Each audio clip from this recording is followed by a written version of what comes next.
May mga estudyante naman na hindi talaga gusto pero wala ang choice kasi kasama sa kanilang curriculum at hindi sila papasa kung hindi sila magsasakripisyo at magtsatsaga. Kasi para kay Senator Bato, kailangan yon ang sinasabi naman ni Senator Cheese. Anong sinasabi ninyo para sa pagmamahal ng bayan? Nang dahil lang ba mag-ROTC ka, ibig sabihin ay mahal mo na ang bayan mo at kapag hindi ka nag-ROTC ay wala ka ng ganoong pagmamahal sa bayan. Meron kasing IG post ngayon na yung isa sa pinakamahal natin at iniidolo nating artista na si Isa Calzado. Oh, I love her. Bait yung batang yan. Ang nangyari na kasi, di ba, mataba siya dati. So, tas pumayat siya. Yeah. She experienced a lot of bullying. Bumaba ang self-confidence na anong magpapayat siya, ay ayaw na niyang tumaba. But she was nag-instigate ng lahat itong girl. Talagang ginawa niya. Talagang nag-sit-down dinner siya talaga. Sit-down dinner niya si aktor. Nilandi niya muna yung aktor, tapos talagang kinarest niya hanggang sa nanayo ang lahat ng mga dapat tumayo na balahibo sa Pilipinas. Sa Pilipinas! Ganon!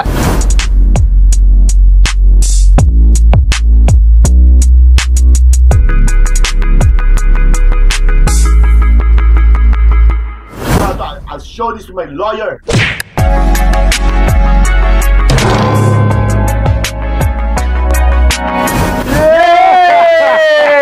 Yay! Ang suplado ng editor natin. Si Michael Pangkoy. Ating editor at videographer na kakaloka suplado. Pero yung mga viewers naman natin, hindi mga suplado at suplada. Ay, ang babae. Uy, nahiya ako. Kasi bakit si Morley Alinio, lagi siya nag-message sa atin, hindi mo na natin daw siya nababate. Hi kayo, Morley. At saka, alam mo, Morley, pinapanood namin lagi ang vlog mo. Alam mo, nakakatuwa ka. Kahit 1/3 lang ng vlog mo, ng following mo, ay mapunta sa amin. Naku, Diyos ko. Malaking... Palipat mo na sa amin. Dito ka na sa amin, huwag ka na mag-solo. Speaking of lipatan, maraming salamat sa pagpunta nyo sa amin sa aming mga episodes sa araw-araw na pinapanood ng mga subscribers natin. Oo. Tsaka, alam mo, marami ako na natunghayan na last night, nung kailan ba tayo nag-live, ay talagang from Oman, may from Milan, Italy, may mga taga Norway, may mga taga Mars, Jupiter, Pluto. Alam mo, ang dami pala natin mga ating viewers sa iba't ibang bansa. Kaya maraming salamat for the kind words. At sa mga nagbigay ng mga tattoo. Oo, grabe. Nakuha mo na ba? Makukuha pa lang. Makukuha pa lang? Kasi may nagpapadala ng mga Norwegian na pera, may mga dollars. Dollars, Singaporean dollars. Padala nyo na lang ng limpak. Pero magdadala kayo o hindi, patuloy po kami magpapasalamat sa inyo dahil sa inyo ay lalo po kami ginaganahan ni Nanay na magbigay sa inyo ng mga ganitong klaseng episode. Yeah, we truly exist now. Yes, I can feel that. Kasi napakaraming nagmamahal sa atin. Maraming salamat. Manifesting for the 100 subscribers! Yes, kung gaano na kami kamahal, we love you double or even triple or 10 times. Okay, thank you. God bless you all. Patuloy po kayong Patuloy lang po tayo manonood sa OOTD! Oras ng opinyon, talakayan at diskusyon with may pinakamamahal na nanay na si Nanay Jobert Socaldito. At ang napakasipag kong anak na si Direk Chaps Manansala na right after this, kung may rehearsal pa yan ng Hiraya Theater Productions na kasipag. Hindi ka na si stress? Ganun talaga na dahil nasasayahan po tayo sa ginagawa natin. Pag masaya tayo sa ginagawa natin, parang hindi tayo napapagod. Tama naman yun. Basta kayo din, huwag kayo mapagod. After a hard day's work, tuto kayo dito or balikan nyo ibang episodes namin para ma-enjoy nyo. Yung sa mga nagsasabi na hirap na ng blind items namin, well, ganun talaga ang blind items. Kasi kung madali, pinangalanan na lang po namin. Pero mamaya may blind item pa rin si Nanay. Ito try natin. Baka lalo sumakit ang ulo nyo. Very exciting ito. Yes. Pero strictly parental guidance. Yan. Okay. So, siyempre, mag-umpisa na tayo sa This Is It Politics! Yan. Na yung pag-uusapan natin ngayon, siyempre, napapanahon din siya, yung pinag-uusapan sa Senado, ang reinstatement of the ROTC. ROTC. Ano ba yun? Reserve Officers Training Command or something. Parang ganyan. Isang course, isang subject yan sa amin nung actually when I was in college, first year college. Kasi sa high school, CAT. Citizens Army Training. Yes, pag high school, CAT. Kapag college na ROTC na. ito ay in preparation for, you know, parang part ito talaga ng curriculum that time.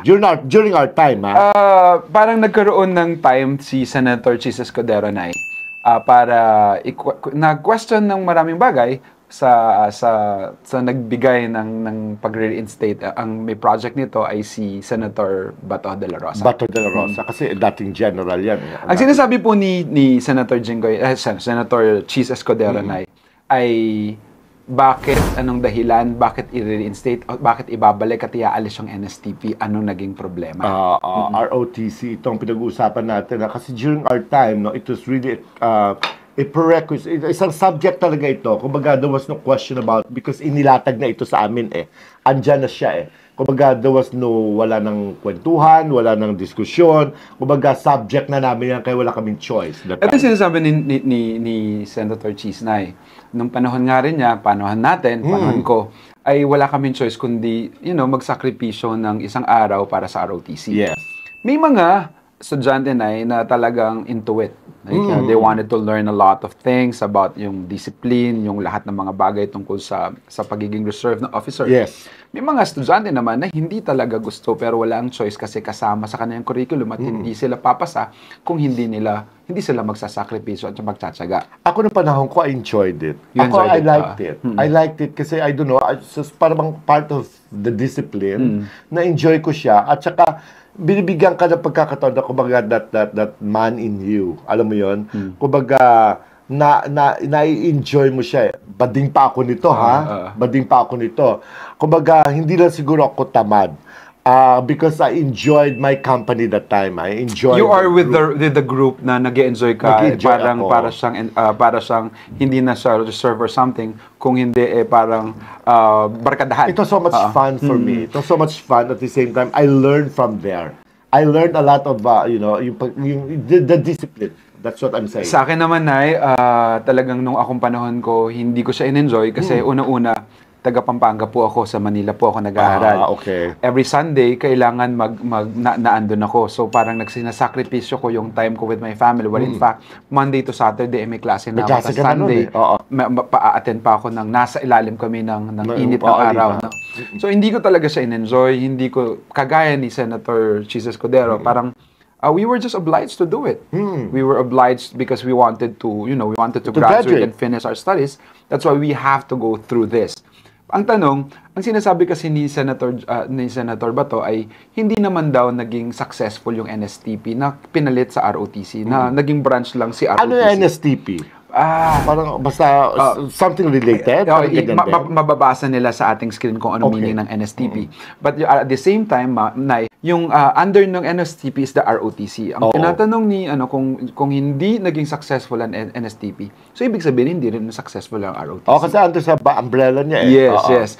May mga bagay na pwede naman kasing ibalik sa ROTC pero maging objektibo sila at saka magiging yung parang kung sino lang yung interesado na yun ang kuhanin. So kumbaga sa mga criminology courses, kumbaga dapat nandun bakit hindi? Siya. Part talaga siya ng kanang curriculum. Pero kapag regular, like you are taking BS Math, you are taking medicine, bakit kailangan ROTC dyan? Diba? Kasi hindi naman siya talaga kailangan. Kumbaga wala naman siyang bearing. Kumbaga, medyo nahirapan na si Senator Bato sa pagpapaliwanag. Kasi nga, maraming mga binigay na sinabi ang ating, inaidolo natin na si Senator matalino yan si Chis Escudero. Hindi ko sinasabing mahinang ulo ni Bato, Senator Bato Ang sabi ko lang, baka hindi lang niya nakuha kaagad, nag-grasp. Nanggaling kasi sa karanasan niya ni Senator Chis. Ang lahat ng mga sinasabi niya, kaya mas madali para sa kanya mag-explain loud and clear. Kasi ang burden of proof, syempre, Senator Bato. Kaya talaga it's hard to explain para i-defend mo yung isang bagay na... Kasi para kay Senator Bato, kailangan yon ang sinasabi naman ni Senator Chis. Anong sinasabi ninyo para sa pagmamahal ng bayan? Nang dahil lang ba mag-ROTC ka, ibig sabihin ay mahal mo na ang bayan mo at kapag hindi ka nag-ROTC ay wala ka ng ganoong pagmamahal sa bayang iyong sinilangan? Parang ganon. So anong alternative ni Senator Chis? Yun nga, parang wala pa naman. Ang sinasabi niya lang, pwede naman yakapin ng mga taong interesado. Ngayon, bigyan mo kami ng iba pang alternative sa mga taong hindi interesado. But it has to be clear, Because syempre, halimbawa sa isang class of 40, Halimbawa, class of 40. Halimbawa, 15 ang may gusto. 25 ay ayaw. So, pwede ba yung 15 lang ang mag-undergo na ROTC? Siyempre, yung 25, hindi na kasi ayaw nila. Hindi rin pwede kasi they have to go by the rules. Ako Ba, as a lang group. nagtataka ako, bakit ngayon pa lang napapasok na tayo, doon pa lang nagkakaroon ng ganitong finality na mga Dapat noon pa. Dapat mas maaga. Mas maaga. Kaya tayo na natatalo na sa maraming pagkakataon sa ibang bansa dahil nga may mga kulang na preparasyon at palaging kung kailan lang pag nangangailangan doon pa lang paplanuhin. Oo, sana tama ka. Dapat napaaga ito mga napag-desisyon on something, on mga finalities on this. Kasi nga, yung mga bata, siyempre, maggagahol na naman yan. Ang preparation na, yung mindset nila, alam mo yon, yung iba kasi yung momentum, di ba? Bababa ang kwan nila, ang enthusiasm sa pagpasok school kasi looking forward na every Sunday. Naku, nanakawin nyo na naman yung Sundays namin kasi mag-ROTC kami. Kasi ito yung panahon para makapagpahinga at para you can be with your friends and your family. Pero wait, kasi ewan ko lang ha, if my memory serves me right, no, during our time, you may not, halimbawa yung klase mo ng ROTC hindi makuha sa regular school year. Kumbaga, there is a summer where you can make Google your ROTC subject. Halimbawa, para 3 weeks of training na diretso, makompleto mo na yung ROTC subject niyan. Hindi na, huwag na isama siguro sa regular curriculum, regular school Kanya-kanya kasi year. na yung kaya ng ibigay ng eskwelahan. Hindi naman kasi lahat ng eskwelahan kayang ibigay yung ganitong summer kasi may mga priority sila. Kaya ang sinasabi lang talaga ni Senator Cheese ay, pwede naman. Pero ibigay nyo doon sa mga gusto lang at interesadong matuto. Kapag talaga naman kapag hindi ka interesado, matututo ka ba? Diba? Bakit? Teka lang naman. Such Cheese, you may be right at some point. Pero hindi pwedeng bibigay sa mga interesado. At yung mga hindi interesado, pwedeng magliban. Kasi if it is a subject, it is a subject. It's either you have it or don't.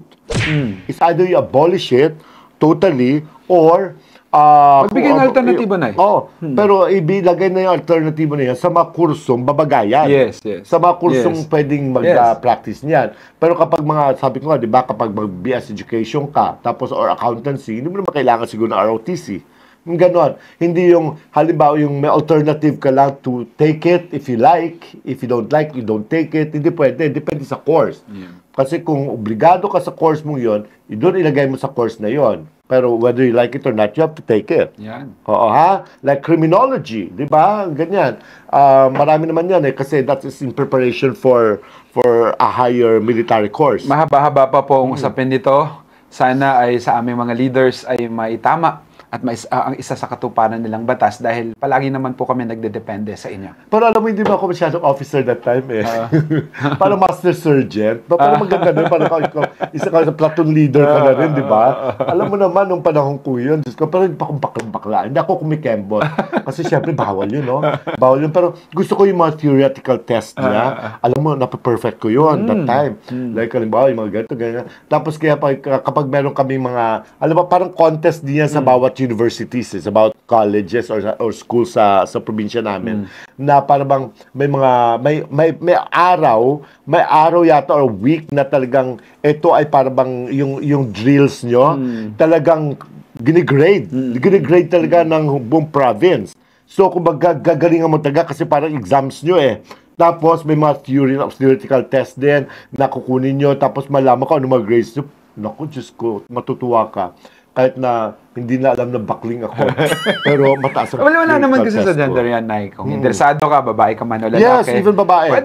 Pwede bakla ka man o tomboy ka man, kung interesado ka, you can go join. Yun naman ang sinasabi ng Senator Cheese. Lalo akong ginanahan na kasi pasensya na kaya bakla lang talaga. Wala akong magagawa. Ang gwapo kasi ng aming core commander. Kanya-kanya talaga ng mga pinanggagalingan ng mga bagay. Pero nagmamadali akong pumasok po sa akin. Tapos ko nauna pa ako sa pagbukas sa eskwelahan. Kasi, alam mo na, ka-John Dian ko lang. Yeah. Sige, yan na po ang balita natin tungkol sa ating politics. Yan na, politics natin. Pero sana maayos ito, Senator Bato. Yes. I also agree with you at some point kasi maka-ROTC din ako eh. Yan po, we are all still praying for the right decision. Yes, sa inyo po magagaling ang decision na yan.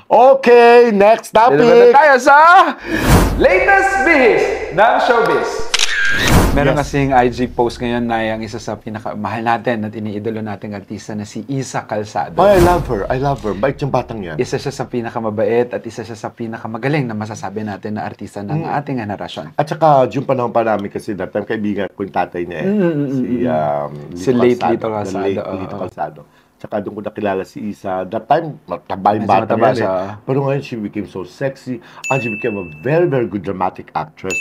At walang attitude. I love her. Marami pong mga nagkukwento sa mga tao sa likod ng lahat ng mga teleserye at taping na isa siya sa pinakagusto nilang makatrabaho dahil mabait at very professional. Professional.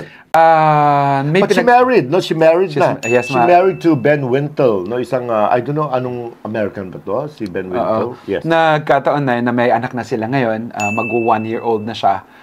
Pero kinuwento ngayon ni Isa Calzado na may pinagdaanan pala siya during the course ng kanyang Pregnancy ng pregnancy. niya. Oh, Oo. she has a daughter now. They have a daughter named Dia Amihan. Amihan, ganda ng pangalan. Beautiful girl, oo. no? Beautiful Kasi girl. sangre si ano eh. Oo. Isa sa mga sangres si Miss Isa Calzado. So inilagay niya si Amihan dahil yun ang pangalan niya sa Are they here now?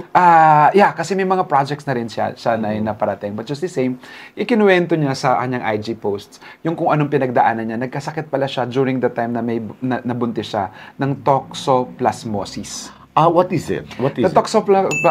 toxoplasmosis na ay isang infection caused by single-celled parasite called Toxoplasma gondii. Ay, ito yung sinasabi yeah, I read about it, na ito yung mga effect ito ng mga mahilig kumain ng mga half-cooked na mga tsaka meat, raw. no? Yes.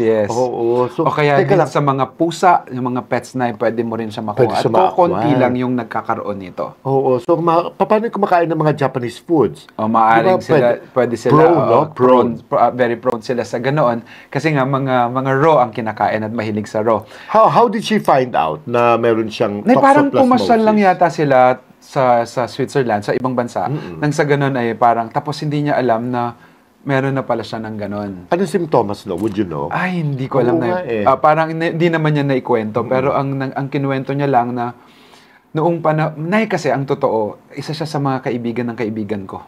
Kinukwento niya na si Iza noong mga panahon na yon ayaw niya munang magkaanak. Yeah. Dahil nga, sabi mo But nga she was 41 ba? Tama? kasi Oh, ang no, yung pinanggalingan lalaking niya na, 41. she's 40. She's 40, oo. oh. Ang nangyari na kasi, di ba, mataba siya dati. So, tas pumayat siya. Yeah. She experienced a lot of bullying. Bumaba ang self-confidence na anong magpapayat siya, ay ayaw na niyang tumaba. But she was then very beautiful na noon. Bakit medyo mataba siya? Maganda siya. Pero siya talaga. siyempre, maaaring nabully siya or may mga karanasan siyang hindi maganda, kaya ayaw na niyang bumalik doon. Dahil nga, medyo sad yung part ng story ng buhay niya doon. Nangyari na, after noon, nung when she decided na mabuntis na, finally, na kalimutan muna yung kanyang aesthetic something. Finally, buntis na siya. Ito naman, she has to undergo with this kind of experience. Oo, ang balita ko dyan, nagpa-Zoom meeting lang, nag-Zoom consultation sila, ang kanyang husband. Tapos doon nga na-mention yata that they found out na meron nga siyang itong toxoplasmosis something. So hanggang sa, kinary niya ito while she was pregnant, no? Kinary niya ito. Kasi kapag daw yung yung placenta. Ayan, kapag pumasok sa placenta mo yung parasite na yon ay maaapektuhan pati yung bata. Oy, naku. At yun ang tinry nilang hindi mangyari. That could have caused the kid to be abnormal? Pwedeng abnormal, pwedeng mamatay sa loob, we do not know, no? Pero just the same, eksakto daw nung nandoon sila sa Switzerland, ay meron pang nandoon yung expert doon sa medyo bansa na yon. Buti na lang. Alam mo talaga mabait ang Diyos nun ay. God is really good. God is really good. Talagang kung para sa'yo. No? Totoo Ngayon yan. kinukwento na ni Miss Isa Calzado yung kwento na to. Marami mga netizen ng, parang lalo siyang minahal, lalo siyang niyakap sa kwento niya. And at the same time, may natutunan. No? Yung iba naman ng mga netizens na nagsasabi na parang, grabe no, kung paano kung wala kang pera at may ganun kang sakit, Saan kasi wala na. Saan siya nanganak? Sa Switzerland? Ayun na hindi ko naalam. Ang pinaka-focus talaga ng storya na sinasabi niya ay yung pinagdaanan niya at kung gaano siya ka-grateful sa Panginoon na nadaanan lang nila yon. And I'm sure the child is healthy. healthy, beautiful, Ay, naku, and buti gave a na lot lang. of beautiful riddance sa mag-asawa. Mabuti naman. Alam mo, sometimes, it doesn't mean na kasi healthy because she has good karma, of course. And she has, talaga, mabait siya. Of course. Kung hindi nangyari ito sa iba, that doesn't mean na masama kayong tao. Kasi alam mo, minsan, hindi ka mabibigyan ng pagsubok ng Diyos na hindi mo kakayanin. I was about to say that na may mga bagay na talagang dadaan sa buhay natin na maaring sa unang tingin na hindi natin talaga alam kung ano ang rason. Kasi naalala ko yung kwento ni BJ Tolitz, di ba? Yes, Yung yes. sa kanyang daughter na para bang 1 year old din, di ba? Na it was the biggest challenge sa kanya, is a turning point sa buhay nila na baga, dito pa ba siya kukwestiyon sa Diyos? Because hiniling niya ito na magkaroon ng anak. Nung binigyan siya ng anak na medyo nagkaroon ng konting problema sa bata na ngayon ay recovering fast, no? Sana maayos ng bata. That doesn't mean that Tolitz is a bad boy. Na it was karma for them, no. It was a blessing na ibinibigay pa ng Lord yung konting challenge. It is a matter of perspective. No? Kung paano mo titignan yung challenge o yung sinasabi nilang karma, kung good or bad, kung paano mo siya titignan, nasa tao yun. Yes, tao. So, Isa, I hope to see you soon, ha? If We're excited to see you back. Oo. We heard that you have a lot of projects coming. Oo nga. She deserves that, ha? Yes. At I don't know kung tatanggapin lahat Isa yan kasi syempre gusto niya maging hands-on mom siya. Oo. Kasi alam mo naman, ang kanyang husband is not, syempre ibang kultura noon. Syempre si Isa naman is, alam ko, very Filipino, very matriarchal din. O, yan, ha? At lalo na ngayon na parang nagkaroon sila ng bundle of joy, mas lalo siyang excited to go home. Ay, nako, sana, ha? Isa, see you soon. I love you, nak. I love you. Ayun. So, ngayon... Pinag-usapan na ng ating I love you, minamahal nila tayo dahil sa ating Blind Item! Siyempre, Nay. Ay, nako, my eto God. na. Siyempre, Lala is dead again? Siyempre, ngayon, dahil nga mahal namin kayo, ako po ang magbibigay ng blind... Joke lang! Pangako niya yan, ha? Joke lang! Ay, nako, lambawian. Pwede na! Siyempre, si Nanay Jobert ang magbibigay sa inyo ng blind item. Kaya, pwede na kumuha ng papel at lapis at ballpen. Nang sa ganun ay unti-unti nyo ng yung mga clues na ibibigay namin. Nang sa ganun ay alam nyo kung sino. Ayan, taba kayo dyan. Pero kung pwede kayo mag-comment ngayon pa lang sa mga pinag-usapan natin kanina, pag-comment na kayo and we will be reading all those. Huwag kayong master mag-react kami kaagad, ha? You know why? Yes! Eto na. Yan. Kwento ito, totoong kwento ito, ha? Ito, dalawang very, very, mga primetime actors ito. Okay. Isang female actress, female star, tsaka isang dramatic actor. Okay.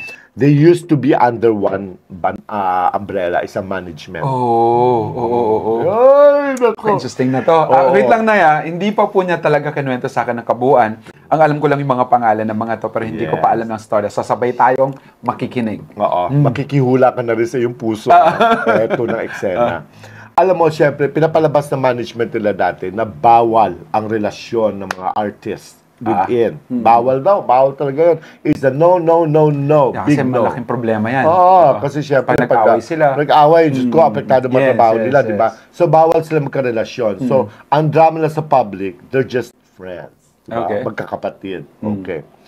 Alam mo, nakakaloka. Nagsama sila minsan sa isang teleserye. Silang magkapatid. Magkapatid! Maganda at saka gwapo yung actor. Yung actor pa naman, nabalitaan ng girl na gifted. Pwede na! Oh, gifted kagaya ng isang blind item natin last time. So, namula ang hasang ng, ng female star. Para feeling niya, ay, magandang ito, magandang materials ito. So, ang ginawa niya, talagang pinlano niya. Talagang gumawa siya, hindi man siguro pinlanong hindi naman siya para mang-rape ng actor, ng kasamahan niya. Talagang gumawa siya ng paraan na kapag wine sila. Total, magkapatid naman sila, di ba? Alam mo naman, pag ang lalaki, di ba, ang lalaki naman, hindi naman basta tatanggihan kapag, pag ang, sabi nga, pag ang palay lumalapit sa manok, di mo ba tutukain ng manok yan? Yes. Kung kahit sisiyo lang yan, tutuka na nga, no? Eto na ngayon. No, medyo naka-genome na ng konti. Siyempre, mas mabilis na nalasing yung lalaki. Kasi hindi siya sanay sa sa wine. Sanay siya sa brandy. Yes. Ako sa brandy, sa wine. So, nantok siya, chuchu. Pero, syempre, nananay yung mga balahibo nila, syempre, kasi umaatake na si kumparing libido. Nag-instigate ng lahat itong girl. Talagang ginawa niya. Talagang nag-sit down dinner siya talaga. Sit down dinner niya sa aktor. Nilandi niya muna yung aktor, tapos talagang kinarest niya hanggang sa nanayo ang lahat ng mga dapat tumayo na balahibo sa Pilipinas. Sa Pilipinas! Ganon. So ngayon, talagang ginawa niya lahat. So ang lalaki biglang nagising with all the, syempre lahat. Tsaka napakaganda ng babae. Ganda. At ang gwapo din ng lalaki. Gifted. Naku, tuwan-tuwa yung babae. Talagang sit-down dinner. Siya talagang tumabaho. Siya talagang lalaki na kajiyaya lang. Sit-down dinner talaga tawag. Strict parental guidance. Tapos, nung almost there, yung babae pa talagang sabi na, i-chenes mo sa Joob. Siya pa talaga nag-suggest, in her talagang full conviction na putok mo si Magellan. Yung ganon. Siya pa talaga kasi ayaw niya masayang. Talagang siya talagang gumawa. Hanggang sa natuloy, mabuti hindi nagbunga. Buti hindi nagbunga. Talagang, kung hindi, naku patay, hindi sila magkakaroon ng mga happily ever after na marriage ngayon. Silang dalawa na. They're both married. They're both married now. I don't know kasi happily married? Happily married. With equally beautiful partners. Partners na. Ang ganda. Actually, it was just a phase sa buhay nila na nasuway nila ang manager nila because of kaelyahan ng babae. More on the babae. Pero kasi talagang nangyayari naman yan eh. Minsan, bilang tao, babae ka man o lalaki, ano mo yun, Oo, totoo yan, ha? Normal naman yun. Normal yan, we're human beings. Saka hindi naman pinilit yung lalaki, di ba? Walang pilitan. So, nangyari yun. Kumbaga, nakagaanan lang ng loob. Siyempre, kasi parang magkapatid kayo sa sa management ninyo. Tapos, babae may plano. So, na-achieve niya, di ba? At least, kahit na mag-asawa man siya, happily married na siya ngayon, at least in her life, wala siya pagsisiyang because yung pinangarap niya, nakuha niya. Nangyari. Di ba nangyari? Oo. Batong-bato may comment na yun, parang may nabasa akong comment. Ay, naku, wag yung, ayokong sumagot. Ano yun? Anong clue? Yun. Wala na sila sa management na yon. Yun. Isa na lang natira sa management. Tapos yung babae, naitama ba, merong R sa pangalan at R sa apelyido? Wow! Hindi. Letter N. Walang R. N. Pag ganyan. Diba? Sige. Tama? Diba? Wala kayo mag-isip kung paano yan. Sila lalaki. Sila lang. N, meron. May N. Oo. R, parang hindi ko alam. Meron parang sa apelyido. Wala. Apelyido, oo. Diba? Alam mo na, ha? Ay, nako. Grabe. At saka, ang lalaki, nako, napaka, gorgeous. Magaling Gorgeous. na artista na eh. Ang magaling na artista. Tsaka committed. Oo. In fairness, no? Imagine mo kung hindi ka committed, Diyos ko, jowa mo, juning-juning. Ang jowa niya, juning-juning, pero natanggap niya, ha? Pagmamahal yan. Pagmamahal. Di ba? It's even tunay more than na love. pag-ibig. Yes. Alam mo na, okay na yan, ha? Yun. Tama na yung mga clue-clue na. Tigilan niyo ako. Basta, isang network lang sila. Tapos. Sigurado may makakahula dahil sa lahat ng mga binlight item ni Nanay, nakita namin ang mga comments ninyo May mga nakakahula, ha? Lahat na eh. Except dun sa isa lang, pero sa lahat na ng mga episodes natin ay nahulaan po ninyo. Pero hindi po namin i-confirm or i-deny, syempre. Dahil nagpa-blind item pa tayo kung malalaman nyo naman ng ganun-ganun lang. At yung mga subjects natin, pag pumalag kayo, imagine kakahiya, no? O sige, aminin nyo kayo. Wala kakahiya. Yan na. Salamat. Patuloy po kayong mag-subscribe sa amin. Patuloy nyo po anong gagawin nila, Nay? Yes, mag-ano lang kayo, ipindutin yung notification bell para ma-update kayo sa mga latest videos namin. Kasi kasama, hindi lang ito ang ating platform, ha? Meron tayong FB page. Yes. Mapapanood tayo sa FB page natin. Hanapin yung OOTD Jobert and Chaps channel. Sa aming Instagram po, Jobert and Chaps channel. Sa TikTok, Jobert and Chaps channel. And Twitter. Twitter. OTDJC. JC. Ayan. JC Body. JC. Patuloy po kayong makipag-communicate sa amin. May mga nagdi-DM na sa akin na message ko naman po kayo. Kaya sa aking maabot na makakaya, medyo madami na po sila nagdi-DM. Pero kung kaya ko po mag-message, baka magre-reply po ako. Ayan, tama yan ha. Basta panood lang kayo palagi kasi Diyos ko, ka-juicy yung mga balita namin dito. At least, no, we are open to your actions, to your comments. At saka hindi lang po namin sinusolo ang credit dito. Kapag halimbawa man, tama ang inyong comment, if we feel that you are right, we will acknowledge you. Patuloy po lang po nating ibigay at ibahagi sa mga kaibigan natin na makapag-subscribe din po sila kagaya po ninyo. Nang sa ganoon ay dumami na po tayo. We are heading to the 100,000 subscribers now. Soon 2 million. Yes, bakit hindi? Manifesting. At ito po ang OTD! Oras ng opinyon! Talakayan at diskusyon! With na feisty, ano pa bang sasabihin ko na sa aking pinakamamahal na Nanay Jobert Socaldito. Yes, of course. Kasama ko rin ang aking mahal na anak. Napakatalino po. Direct Chops Malansala. Oh my gosh, Lala is dead. Na nagsasabing, tanggap kan man niya o hindi, importante tanggap mo ang sarili mo. Sino pa bang tatanggap sa'yo, kundi ang sarili mo? Patuloy tayong maniwala na mabait ang Diyos. And to God be the glory. Eto ha, iiwan ko na maulit sa inyo isang quotation, okay? He who is not courageous enough to take risks will not accomplish anything in life. Diba? Yung mga quotes ng mga success. I love it. Diba? I love it. Quotes. I love it. I love Yes, it. thank you very much, everybody, and I hope you're enjoying your life there. Basta huwag kayong mapakapagod, don't be stressed, enjoy life, manood kayo ng OTD para ma-distress kayo. Alam mo na. Thank you na. I love you so much. Yes. Bye! Yun. Si Michael Pangkoy na yun. Ang gulo kausap. At saka yung si Denver, di ba? Binigyan ka ng kape, sobrang tamis.